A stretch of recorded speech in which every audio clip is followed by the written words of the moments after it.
Hi hello ನಮಸ್ತೆ ನಮಸ್ಕಾರ ವಣಕ್ಕಂ ಸತ್ ಶ್ರೀ ಅಕಾಲ್ ವಾಂಡರರ್ಸ್. ನನ್ನ ಯೂಟ್ಯೂಬ್ ಚಾನಲ್ ವಂಡರ್ಫುಲ್ ವಾಂಡರರ್ಸ್ಗೆ ಎಲ್ಲರಿಗೂ ಸ್ವಾಗತ. ನಾವಿವತ್ತು ಹೊರಟಿರುವಂಥ ಜಾಗ ಮಹಾರಾಷ್ಟ್ರದ ಧಾರಾಶಿವ ಜಿಲ್ಲೆಯಲ್ಲಿರುವ ತುಳಜಾಪುರಲ್ಲಿ ಇರುವಂಥ ಅಂಬಾಭವಾನಿ ದೇವಸ್ಥಾನಕ್ಕೆ. ದಕ್ಷ ಪ್ರಜಾಪತಿಯ ಮಗಳಾದ ಸತಿ ತನ್ನ ತಂದೆಯ ಇಚ್ಛೆಯ ವಿರುದ್ಧ ಶಿವನನ್ನು ಮದುವೆ ಆಗ್ತಾಳೆ. ಶಿವನನ್ನು ಹೊರಗಿನವನೆಂದು ಪರಿಗಣಿಸಿ ಮತ್ತು ದಕ್ಷನು ಮದುವೆಯಿಂದ ಅತೃಪ್ತನಾಗಿ ಅವನು ಮಾಡುತ್ತಿದ್ದ ಯಜ್ಞಕ್ಕೆ ಶಿವನನ್ನು ಆಹ್ವಾನಿಸೋದಿಲ್ಲ. ತನ್ನ ತಂದೆಯ ಕಾರ್ಯಗಳು ಮತ್ತು ತನ್ನ ಪತಿಗೆ ಆದ ಅವಮಾನದಿಂದ ನೊಂದ ಸತಿ ತನ್ನ ಯೋಗಾಗ್ನಿಯಿಂದ ಆತ್ಮಾಹುತಿ ಮಾಡಿಕೊಳ್ತಾಳೆ. ಸತಿಯ ಮರಣದಿಂದ ನೊಂದ ಶಿವ ಅವಳ ದೇಹವನ್ನು ಪ್ರಪಂಚದಾದ್ಯಂತ ಹೊತ್ತೊಯ್ದನು.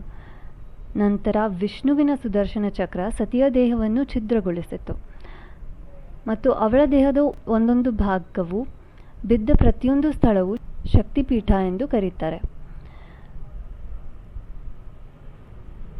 ಇವು ಶಕ್ತಿ ದೇವತೆಗೆ ಸಂಬಂಧಿಸಿದ ಪವಿತ್ರ ಸ್ಥಳಗಳಾಗಿವೆ. ಹಿಂದೂ ಪುರಾಣದ ಪ್ರಕಾರ ತುಳಜಾಪುರ ಸತಿಯ ಬಲಗೈ ಬಿದ್ದ ಸ್ಥಳ ಎಂದು ನಂಬಲಾಗಿದೆ.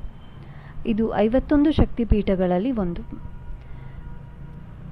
ಭವಾನಿ ದೇವಾಲಯವು ಮರಾಠ ಸಾಮ್ರಾಜ್ಯದ ಸ್ಥಾಪಕ ಶಿವಾಜಿಯವರ ಆಶೀರ್ವಾದ ಪಡೆದ ಸ್ಥಳ.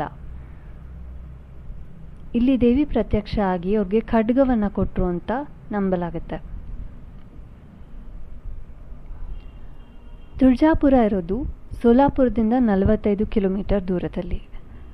12ನೇ ಶತಮಾನದಲ್ಲಿ ಈ ದೇವಾಲಯವನ್ನು ನಿರ್ಮಿಸಲಾಗಿತ್ತು. ಇನ್ನು 1537ರಿಂದ 1540ರವರೆಗೆ ನಿರ್ಮಿಸಲಾಗಿದ್ದ ಇನ್ನೊಂದು ತುಳಜಾ ಭವಾನಿ ದೇವಸ್ಥಾನ ಛತ್ತೀಸ್ಗಢ್ನಲ್ಲಿದೆ ಅಂತ ಹೇಳಲಾಗುತ್ತೆ.